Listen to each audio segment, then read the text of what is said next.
Hello বন্ধুরা, দেখুন আগামীকাল ভারতবর্ষের মানে আমাদের হচ্ছে ৮০তম স্বাধীনতা দিবস। এই স্বাধীন আমরা এখন এটা বুঝতে পারি না, কিন্তু কত বিপ্লবীদের রক্তের বিনিময়ে আমরা এই স্বাধীন ভারতবর্ষে এখন বাস করছি। মানে তখন মানে ২০০ বছর হচ্ছে ইংরেজরা এই রাজত্ব করেছিল আমাদের দেশে। তা মানে আমাদের হচ্ছে বাংলায় হচ্ছে বেশি মানে কী বলবো, বিপ্লবীদের আঁতুড়ঘর বলতে এই বাংলাতেই ছিল। বাংলার বিপ্লবীরা বেশি ছিল, মানে বাংলার অবদান অনেক বেশি মানে ছিল। মানে স্বাধীনতা প্রাক্কালে মানে বাংলার অবদান বেশি ছিল। অনেক বিপ্লবীরা রক্তদান মানে বলিদান করেছে, ফাঁসি চড়েছে।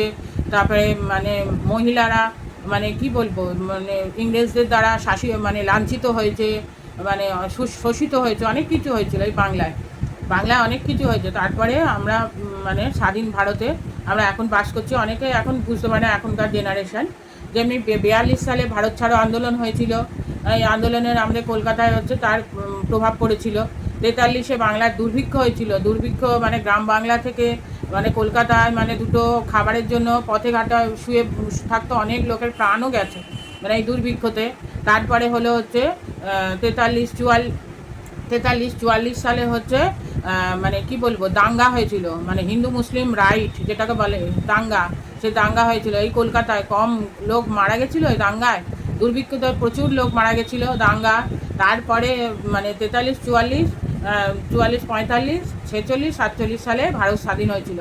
মানে অনেক কিছু বাংলার ওপর দিয়ে অনেক কিছু মানে হয়েছে।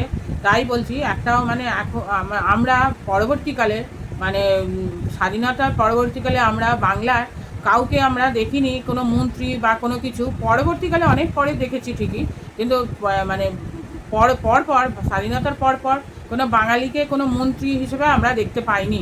তাই বলছি মানে বাংলার অবদান একটা মানে স্বাধীনতা প্রাক্কালে অনেক বেশি ছিল। একটা স্বাধীন ভারতবর্ষে মানে স্বাধীনতা করার পক্ষে বাঙালিদের ভূমিকা প্রচুর ছিল। বাঙালিদের, কারণ ইংরেজ সরকার আগেই আমাদের এখানে ইস্ট ইন্ডিয়া কোম্পানি গড়েছিল, বাংলায় এসেই তারা ব্যবসা বাণিজ্যটা করেছিল। তাই বাংলার অবদানটা বেশি মানে স্বাধীনতা করার জন্য মানে ভারতবর্ষকে।